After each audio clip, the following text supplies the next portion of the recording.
Hatrany ny fahasoavan'i Jesoa Kristy Tompontsika. Amen. Vavaka isika. Anio Tompo no hanavaozana indray ary ny fanolorana ny fiainanay. Mba hanjakanao miaraka amin'izao andro vaovao isaorana ianao nanomezanao anay an'izany. Amin'ny anaran'i Jesoa. Amen.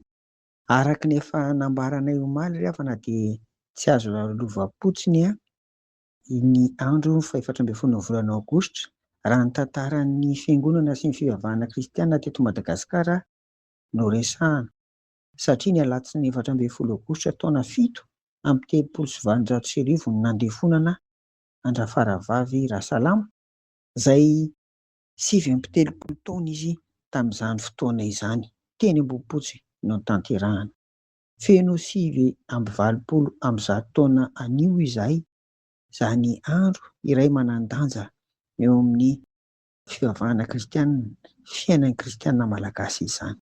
Lavabe raha ho lazainy eto ny antony nahatonga ny fanenjehana, fa azo fidinina hoe tsy neken'ny mpanjaka vavy Ranavalomanjaka na Ranavalona voalohany izay nitondra teto Madagasikara tamin'ny taona 1820 ka hatramin'ny taona 1880 tsy nikeny ny fivavahana kristianina satria fivavahana amin'ny razam-bazaha.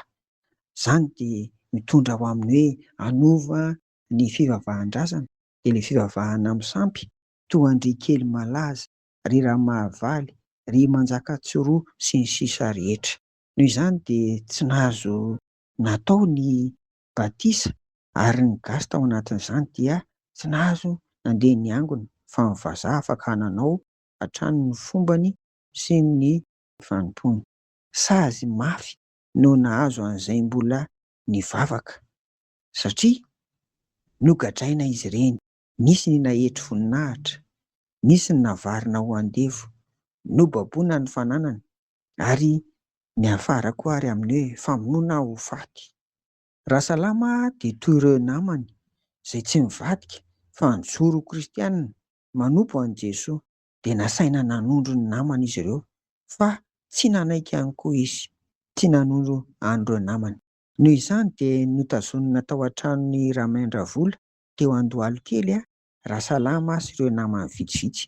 Ramiandravola dia Andriambavety, dekany Rainiaro izay praiministra tamin'izany fotoana izany. Noho izany dia olona ambony ity Ramiandravola ity ary izy koa anefa dia havan'i Rasalama ihany, saingy tena tia sy mpanaraka ny tenin'ny Ranavalomanjaka ary vonona naiky sy hanao ny sitrapony.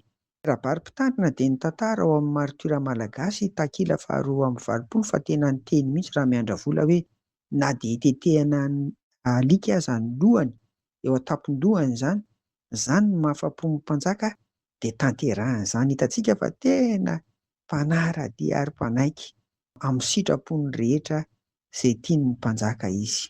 Ny Alahady maraina ho ihany ny tandrina rabary mitantara an'izany eo amin'ny takila 2/20 io amin'ity hoe maritira malagasy ity.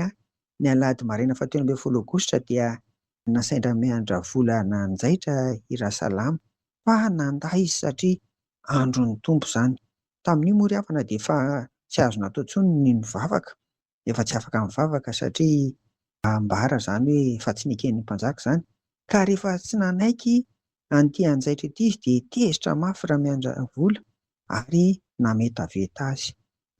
Ny harivan'io ihany dia nentina niala teny Andohalikely izy ka natao tao amin'ny fiangonana Ambatonakanga, efa lasa atao hoe fonja, nitazonana mivavaka io trano fiangonana io tamin'izany.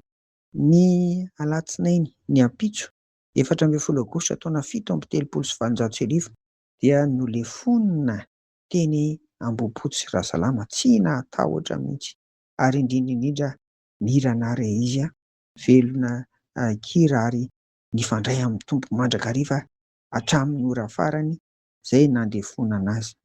Maty izy ry havana 20 taona lasa hoy izahay, ary andro alatsinainy izany 7 amby 17 volana Aogositra izany tsarovatsika amin'ity anio ity. Tsy sanaka ny fatiny fa dia no an'ny alika, fa avy eo ny andro manaraka vao tonga Rafaralahandriamazoto nanangona izay sisa sisa amin'ny vata mangatsiaka ny Rasalama ary nandevina azy.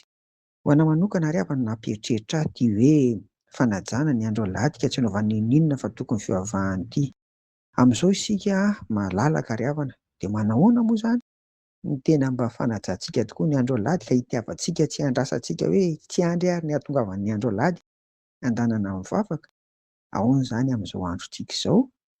Mampiheritreritra izany. Hoy Jesoa, izay mamery ny ainy noho ny amiko dia hahazo azy. Amen. Matio 7:7 tapany faharoa. Amen. Tompo, ampianaro ary izahay mba hanara-tiako handrasalama ka hay hanaja Tompo ny andro alahady andronao ary hijoro hanompo anao tsy hivadika aminao Jesoa. Angatanay amin'ny anaranao izany mivavaka izany. Amen. Ho aminareo ny fiadanan'i Jesoa. Amen.